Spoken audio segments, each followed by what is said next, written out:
Good morning students. In today's video we will study about Tipu Sultan, the Tiger of Mysore, war with the Marathas, the claim to paramountcy by British and the doctrine of lapse. In the previous video we studied how the East India Company started the annexation of Indian states through subsidiary alliance where the Indian rulers were not allowed to have their own independent armed forces and a part of their territory was taken away by the company as penalty for non-payment to the subsidiary forces maintained by the company. Now, if we analyze the process of annexation of Indian states by the East India Company from 1757 to 1857, we see that the company rarely launched a direct military attack on an unknown territory. But the company resorted to direct military confrontations when it saw a threat to its political or economic interests, like it did with the state of Mysore and with the Marathas. Let us study about Mysore first and understand how it was brought under British control and a subsidiary alliance was imposed on the state.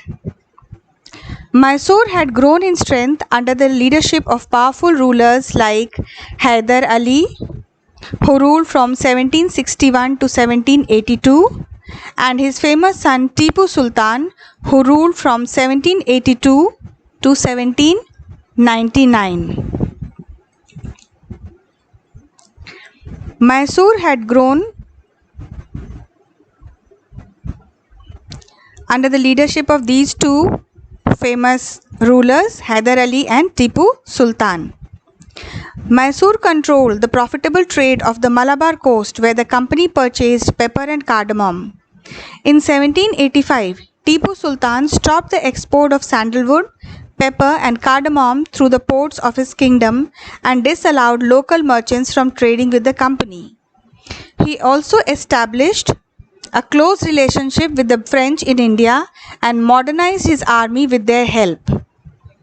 The British were furious. They saw Hyder and Tipu as ambitious, arrogant and dangerous rulers who had to be controlled and crushed. 4 wars were fought with Mysore. Only in the last, the Battle of Seringapatam, did the company ultimately win a victory. Tipu Sultan was killed defending his capital, Seringapatam. Mysore was placed under the former ruling dynasty of the Wodeyars and a subsidiary alliance was imposed on the state. The war with the Marathas.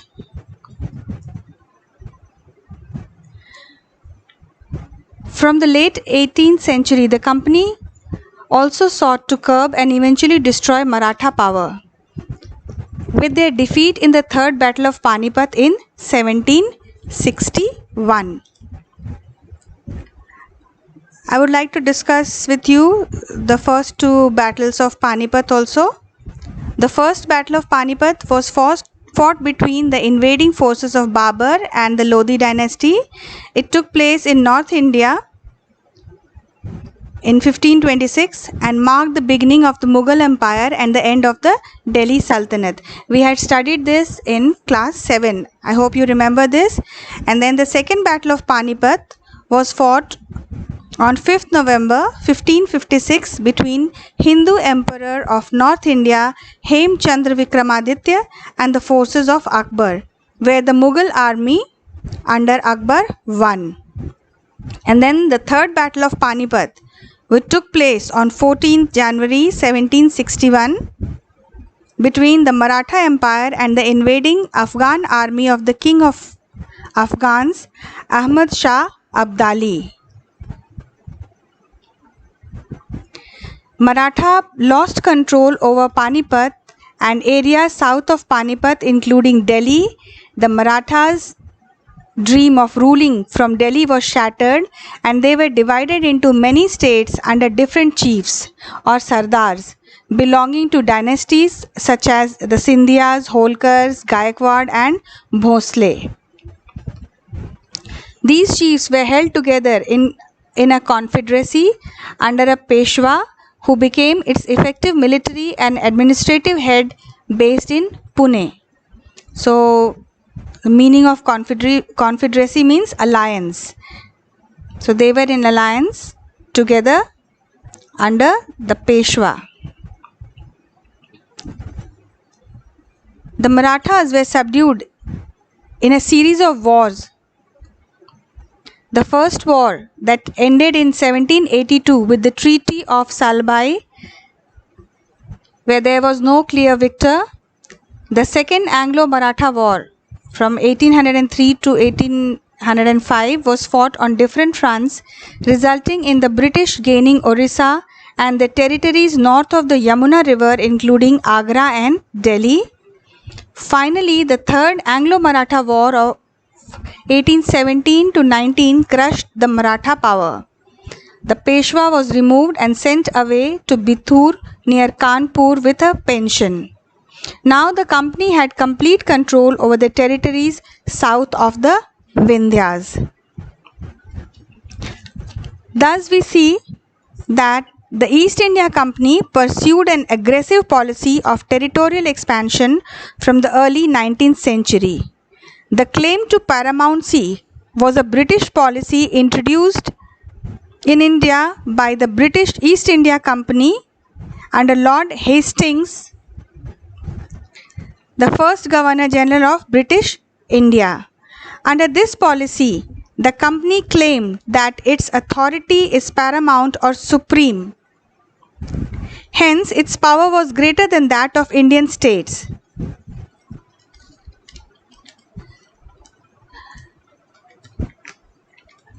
The company annexed many Indian kingdoms through this policy.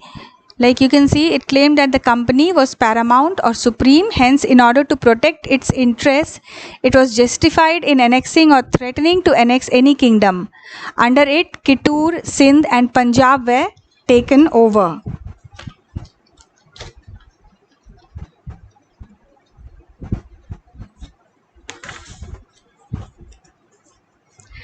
This process, however, did not go unchallenged. For example, when the British tried to annex the small state of Kittur in Karnataka today, Rani Channamma took to arms and led an anti-British resistance movement. She was arrested in 1824 and died in prison in 1829. So she was a very brave ruler, the Rani Channamma of Kittur, who took up arms against British and tried to resist the supremacy of the British. But she was arrested and sent to prison and she died there. But Rayanna, a poor chowkidar of Sangoli in Kittur, carried on the resistance. With popular support, he destroyed many British camps and records. He was caught and hanged by the British in 1830. In the late 1830s, the East India Company became worried about Russia. It imagined that Russia might expand across Asia and enter India from the northwest. So, driven by this fear, the British now wanted to secure their control over the northwest. They fought a prolonged war with Afghanistan between 1838 and 1842 and established indirect company rule there. Sindh was taken over in 1843. And after the death of Ranjit Singh, Maharaja Ranjit Singh in 1839, Punjab was annexed in 1849. So, till the time of Maharaja Ranjit Singh and a few rulers after him, they resisted the British control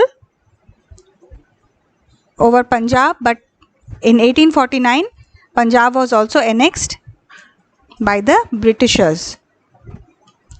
Now coming to doctrine of lapse.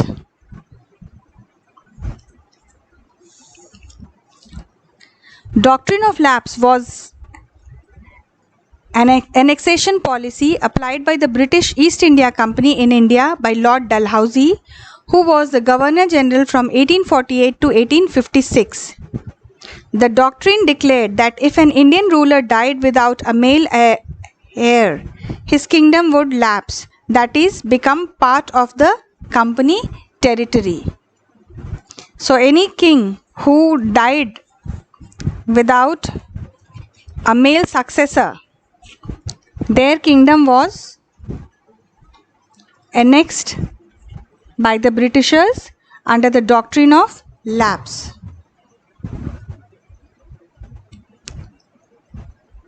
So Satara, Sambalpur, Udaipur, Nagpur, Jhansi, they were all slowly annexed. You can see it here. Many kingdoms were annexed. Satara in 1848, Sambalpur in 1850, Udaipur in 1852, Nagpur in 1853, Jhansi in 1854 and Awadh in 1856. Now let us underline a few things in the book. On page number 16, the last paragraph, please underline the rule of Hyder Ali from 1761 to 1782 and his famous son Tipu Sultan from 1782 to 1799. There can be short questions like from when did Tipu Sultan rule over Mysore. Then please underline, in 1785 Tipu Sultan stopped the export of sandalwood, pepper and cardamom through the ports of his kingdom and disallowed local merchants from trading with the company. This was the reason why the Britishers came into direct conflict with Tipu Sultan. And then coming to page number 17, the 4 Maratha wars which were fought with Mysore. The dates 1767 to 1769, 1784, then 90 to 92, and the last one 1799. And the last battle of Seringapatam, did the company ultimately win a victory and Tipu Sultan was defeated, killed, and the Mysore kingdom of Mysore was placed under the former ruling dynasty of the Wodeyars. Till there you please underline and please read the chapter carefully, then you will get all the things over there. Coming to page number 18, the third battle of Panipat in 1761, please underline that. In the very first paragraph, third line, this third battle of Panipat in 1761, the Marathas' dream of ruling from Delhi was shattered. They were divided into many states under different chiefs like the Scindias, Gaikwads, Holkars and Bhosle. And these chiefs were held together in a confederacy under a Peshwa who became its effective military and administrative head based in Pune. You can see the meaning of confederacy, alliance. Over here you can underline that. Then we have some leaders, the rulers, Mahatma Scindia, Nana Fadnis were the famous Maratha soldiers and statesmen of the late 18th century. Then coming to the next paragraph, the first war, the Anglo-Maratha war, that ended in 1782 with the Treaty of Salbhai. So there can be a question, when did the first war with the Marathas, Anglo-Maratha war, ended? So please underline that.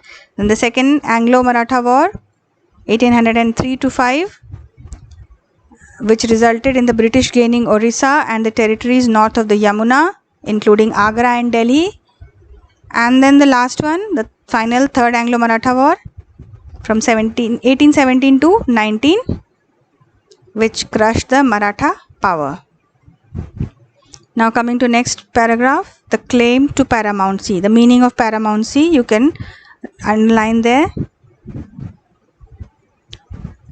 This was initiated by Lord Hastings, Governor General from 1813 to 1823. A new policy of paramountcy was initiated. Now the company claimed that its authority was paramount or supreme. So the meaning of paramountcy is here being supreme. Hence its power was greater than that of the Indian states. This was the belief of the Britishers. Then you can underline the name of Rani Channamma of Kittur, who fought with the British Then Rayana, a poor chowkidar of Sangoli in Kittur, who carried on the resistance. He was caught and hanged by the British in 1830. So all these things are there in your book. If you read carefully, you will get it there. Then coming to next page, number 19, we have Sindh was taken over in 1843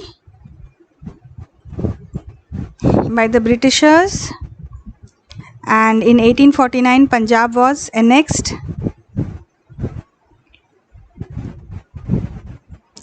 Again Afghanistan, there it is, 1838 to 1842, established direct indirect company rule over there. This was